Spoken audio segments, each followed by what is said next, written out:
Every time I see a pear, I laugh because it just looks like a little butt. It's so cute.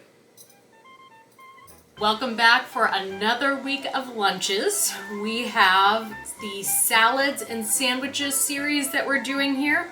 And today is a pretty easy one in terms of preparing it. One of the things that we do have to prepare for this is a boiled dressing. And it didn't give us a recipe or anything, so I have looked up a recipe online and we're gonna try that one. So it'll give maybe a little more substance to this week's video because I think everything's gonna come together pretty quickly. Before we get started though, I know you guys are all mostly here for the robe. Last week I told you that I had found several of the chenille robes a la Fran Fine from The Nanny, Miss Fran Drescher, a style icon. I found this one so far is my favorite. If you know me, you know I have just an obsession with vegetables. So I found this one with the carrots, and on the back we have, I believe, some radishes, a cabbage or a head of lettuce, and I can't remember what the other thing is on there, so I can't see it from here. But I know that there is one more, so you guys can remind me of what's on the back there. It's cold. I'm just mostly still just obsessed with these robes, and I'm wearing this one today because we're not dealing with beets like we were last week where I would end up ruining and staining this.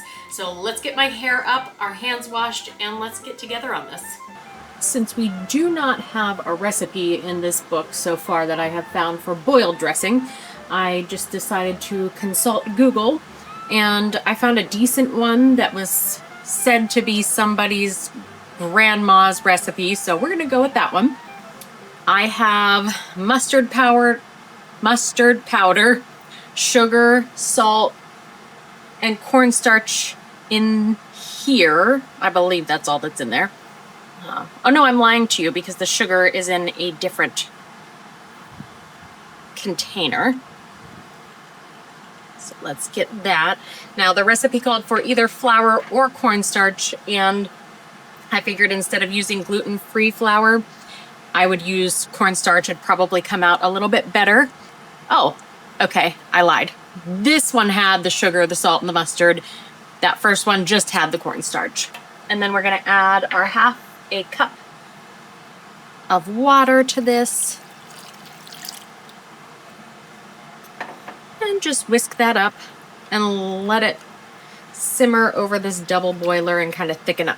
In the meantime, while it's doing that, we are going to whisk together 2 egg yolks and I believe 3 tablespoons of apple cider vinegar. And the measurements for everything in here so far, it was that half a cup of water. I think it was 1 1/4 teaspoons of dry mustard, 3 tablespoons of the cornstarch, 1 1/2 tablespoons of sugar, and maybe a teaspoon or half a teaspoon of salt. I can't quite remember. I will, let me consult this and I'll tell you again. It was 1 teaspoon of kosher salt. You know what? My memory for this, I am quite impressed. It was only like 3 minutes from the time I read it to putting it down and measuring it and then putting it in here, but usually I would have forgotten immediately, so I'm quite impressed with myself. All right, well that's coming together. Let's whisk up our yolks and our apple cider vinegar. Whoop, I'm not doing a great job pouring that. It's spilling out a little.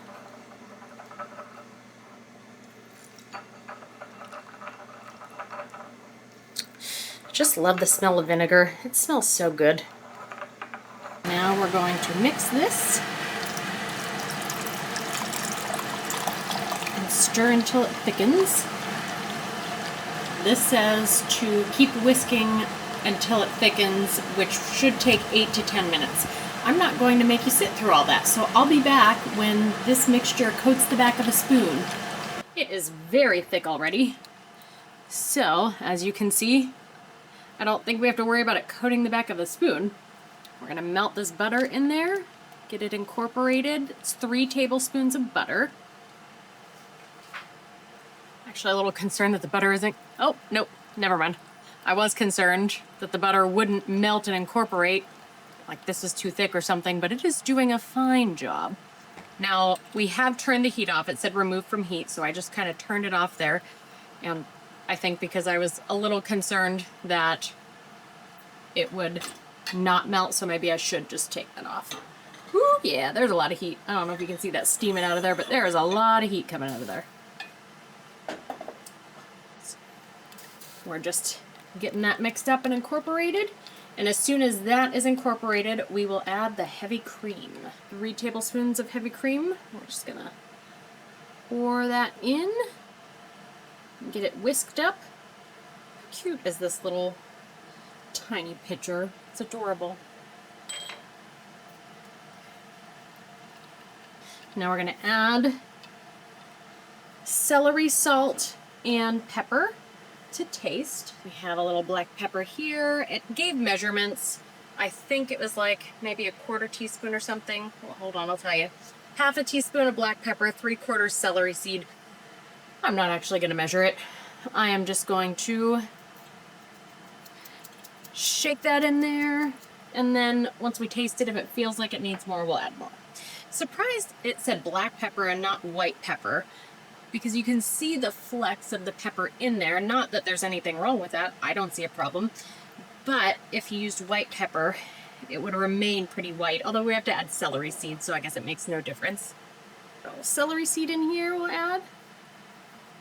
Yeah, it seems about right.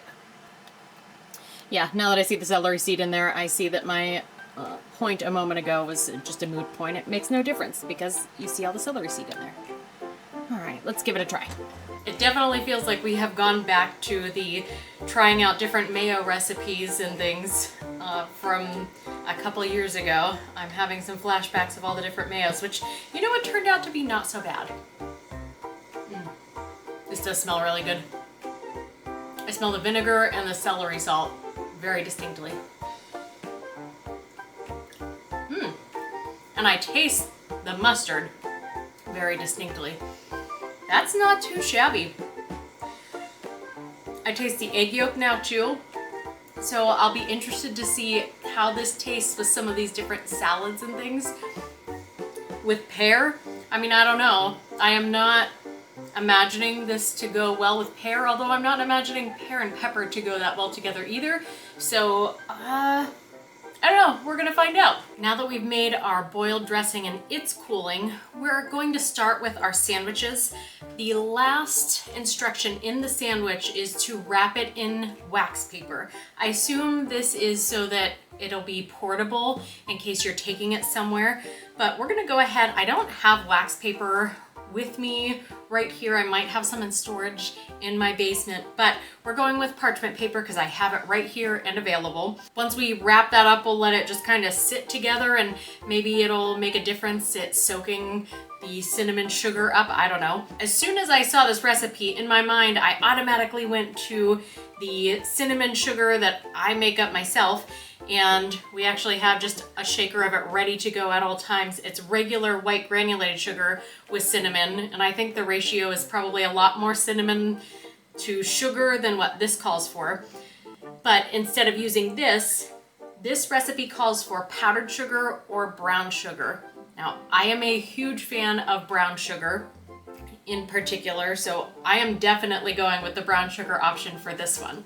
We have our 2 tablespoons of brown sugar in here, and then it calls for 1/2 teaspoon of cinnamon compared to that. To me, this ratio does not seem like enough cinnamon for what I am used to with my cinnamon to sugar ratio, but I imagine maybe back then cinnamon would have been a little more expensive or less available compared to how it is today, or maybe this is just how they were used to it. Maybe it wasn't that much more expensive compared to where it is with inflation and everything today. This is not one that I associate with a lunchtime kind of thing. This is something that I associate with maybe my childhood breakfasts. You know, you got some cinnamon and sugar toast for breakfast sometimes. which was a fabulous treat. Or even now, sometimes if you just want a little snack or something a little bit sweet, you pop a little piece of bread in the toaster with a little bit of butter and brown sugar. It's delicious. It is so good. Now we are going to butter our slices. If this is your first time watching and you don't know, this calls for, I believe, graham or white bread. I am gluten-free currently, so we are going with the Char white bread. It is a gluten-free white bread, so it is certainly not going to be as tasty as if you would have a nice, fresh, thick piece of regular, soft white bread. But, you know, as we have said before, you gotta do what you gotta do, and you gotta work with what you're working with. So, getting a little bit of butter on here just to make sure the cinnamon and sugar sticks. And I think with the brown sugar, it'll be easier to make the brown sugar stick than it would be to make any other regular kind of white sugar or powdered sugar stick, because it just has a little bit of extra moisture with that molasses in it. All right, looks like everything is thoroughly coated. If you would like to see, whoop, just a nice thin layer. And now we are going to sprinkle it. Kind of reminds me, as I'm sprinkling it on there, and what this looks like, kind of reminds me of sprinkling, woo, I am spilling this everywhere, which is not a surprise to anyone. It kind of reminds me of the topping to a crumble, like if you're making an apple crumble or something along those lines. I'm just gonna spread it out with the knife we used to butter. Well, let's spread it on top of the next slice, so whatever spills off isn't wasted. I mean, we're still kind of spilling it onto the parchment paper a little bit, but I suppose maybe we'll get a little bit on the outside too. Gotta get it to the edges. You don't want boring, bland edges. You want everybody to enjoy eating their crust, so you gotta put the flavor at the side so the flavor gets to the crust. Sometimes I wonder if that is why some kids don't like the crust of the bread or their sandwich, because maybe whoever's making their sandwich doesn't spread the ingredients to the side and the crust kind of tastes boring. It's just like plain old bread instead of having the peanut butter or the honey or whatever it is to the edge. I don't know, just a little thought to think about. It does say not to trim the crust of this, as I just checked it. I was just checking to see if I needed to put the cinnamon sugar on both sides, and I do believe that's the case based on what it says there. But it does say right on there, do not trim the crust of this sandwich. So we shan't. And it does also specify you need to cut it diagonally. I don't know why it has to be cut diagonally, but we're following. All right, here we go. I have a feeling we're gonna spill a good bit of this as we put it together. 1, 2, 3. Oh yeah, I don't know if you could hear all that sprinkling going on, but we're definitely spilling some of it out. Now, it tells us to cut this diagonally across to make 2 triangles, and then it tells us to wrap it in wax paper. So I suppose we need to do that first. I was imagining that we would cut it diagonally in the waxed paper and kind of cut the paper with it, but we won't be doing that. We have cut it, whoop, diagonally like that, and it is already spilling out. And now we are going to wrap it in our paper. I'm curious as to why the other sandwiches don't specify wrapping.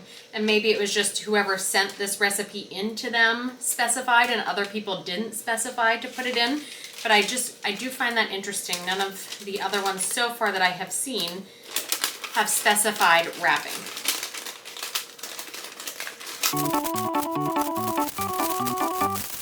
Wonder if they would have taped it up or done anything to secure it.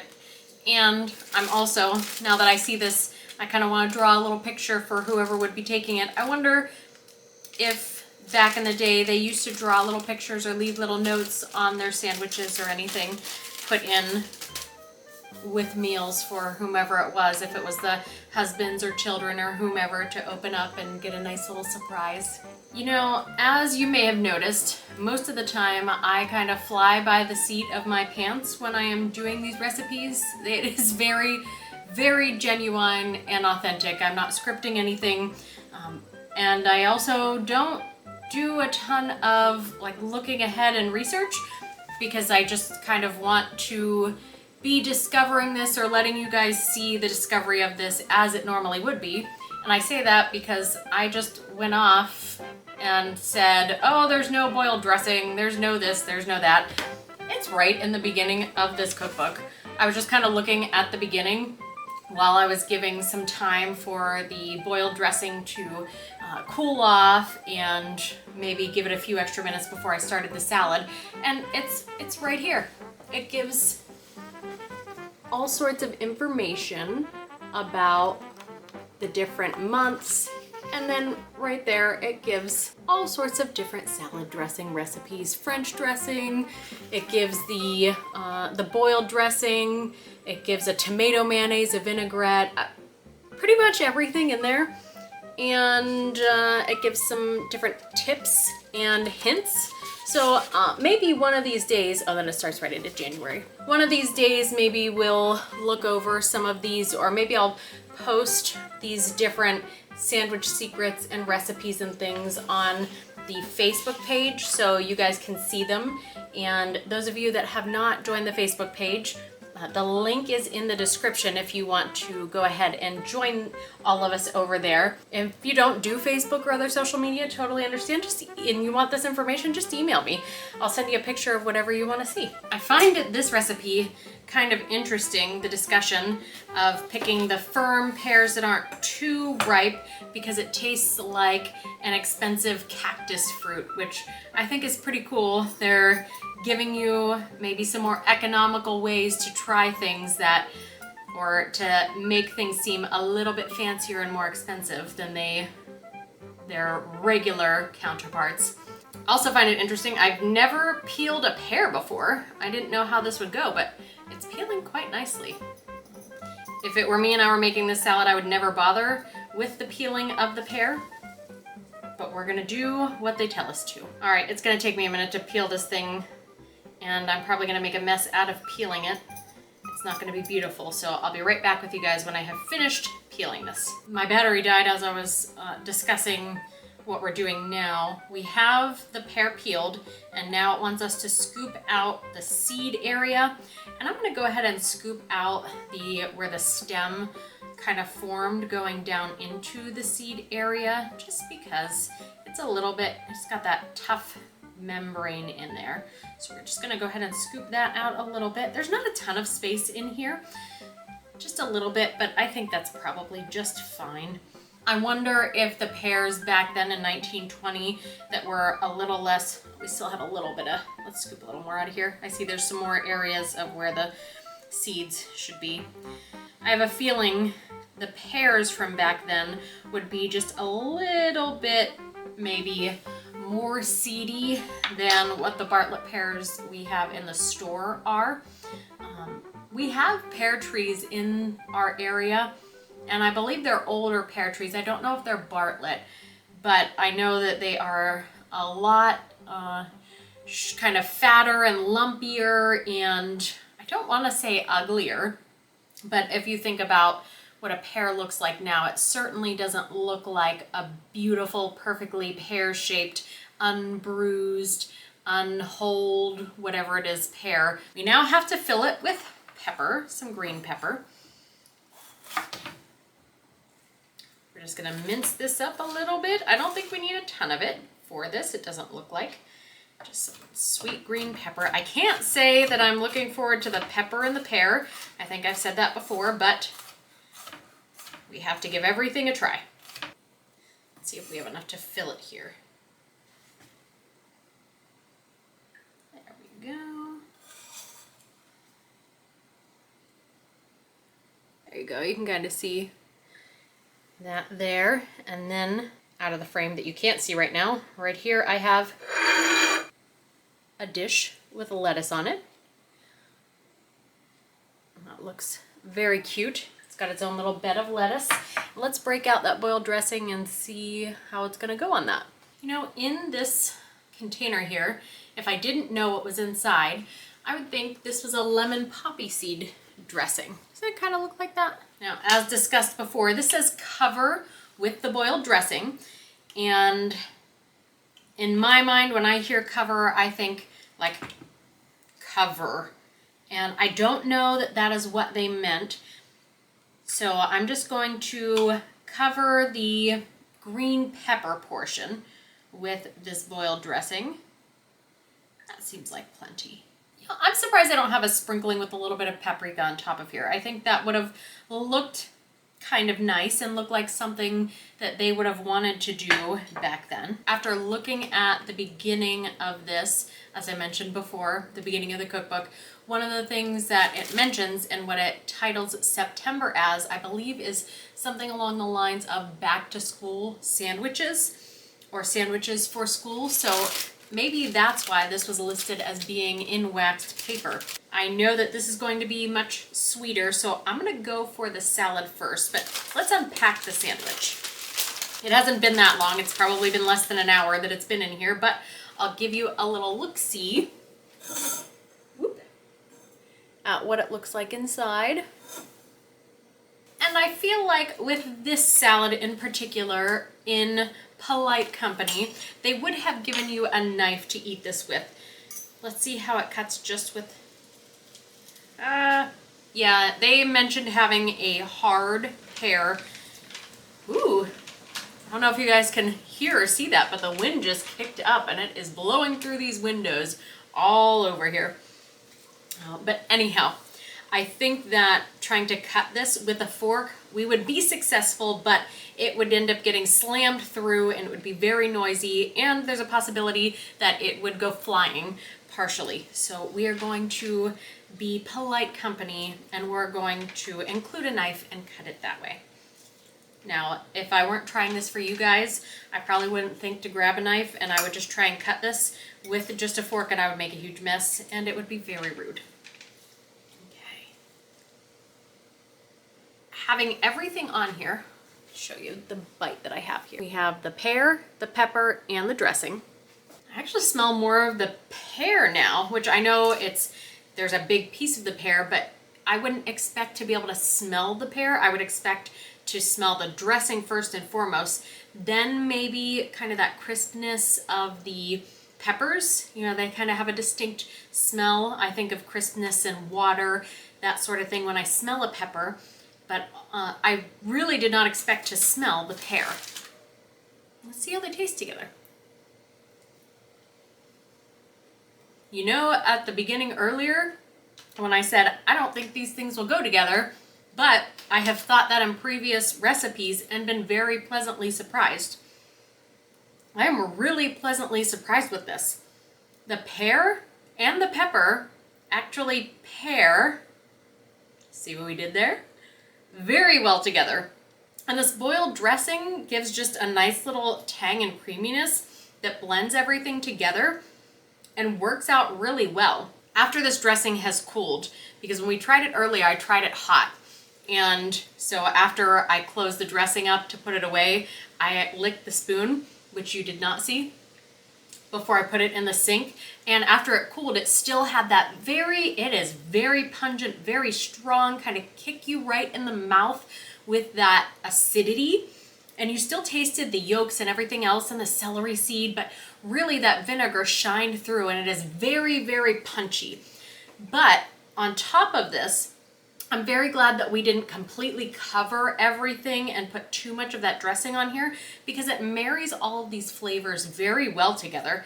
And I have to say, peppers, I like a green pepper on just a regular green, like grilled chicken salad, or to have them raw just as a snack on the side on their own.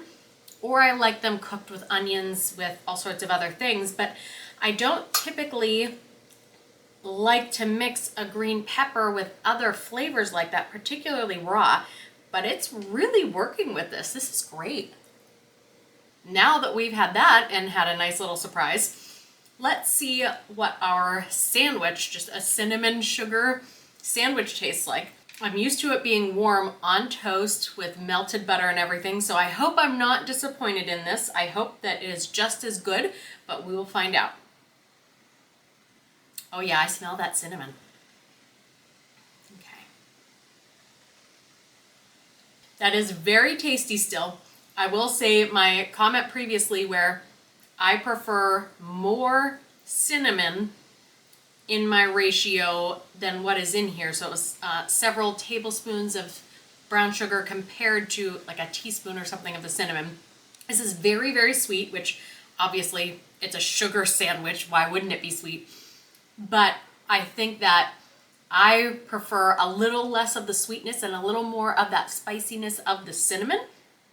And something else that would be interesting in here, now that I'm kind of in the mindset of the things that they cooked back then, I wonder how adding just a little bit of cayenne pepper would be to the cinnamon sugar, either in a sandwich or on your toast, maybe even on top of something like an apple crumble or an apple pie when you have that cinnamon sugar crumble top, if you ever have that type of top. Now that my brain is in that sort of a mode, I'm kind of craving a little bit of the spiciness of that with the cinnamon. With this sandwich, one thing you do really need, I think either we would need a little more butter than what I put on top. I kind of tried to just do a coating, like a very, very thin, barely there coating at the top of each slice. It's a little bit dry, and the gluten-free bread is a little bit different than regular white bread, but I do think it would still be a little bit dry with the regular bread as well. So you either need a drink or you would need to be shoveling down this salad with it as well. And I don't know, actually haven't eaten these at the same time. So let's see how they pair together. Again, pair together in flavors with the sandwich and the salad. So I'm gonna take a little bite of the sandwich and then immediately take a little bite of the salad and see how they do paired together like that. Ooh. Don't like them paired together like that. Some things, like I'm a little more sensitive maybe to pairings. So when you do a wine tasting or something like that, or even just drinking regularly, if I am eating, I do not like to drink at the same time, even like a glass of wine, a cocktail, anything like that, because it completely throws off everything for me. Even like a perfect pairing that somebody, a sommelier would put together, Bute and a chef would work together and put together the most beautiful pairing, it just throws everything off for me. So when I pair things together with flavors as far as food goes, if it's in a recipe together, I think that's different. If it is two separate foods that I'm supposed to be eating, sometimes it really throws things off for me. So I don't know why that is. I don't know if there's something scientific to that. Obviously there's something scientific. I just don't know what it is. But yeah, if the same thing, let me know. Does the same thing happen to you? Can you, if any of you that drink wine or other types of stronger flavored things, do you eat and drink at the same time, or is it one or the other? Does it throw you off like that? I don't know. I'd say today was definitely a success. It was a much easier thing to put together than some of the other salads and sandwiches that we've done before and that we will do in the future. Next week, I saw a chocolate sandwich in there, and I think we're gonna go ahead and try and make ourselves a chocolate sandwich. I don't know what salad we'll put together with it, but join us next week and find out. Have a good rest of your week, guys. Bye.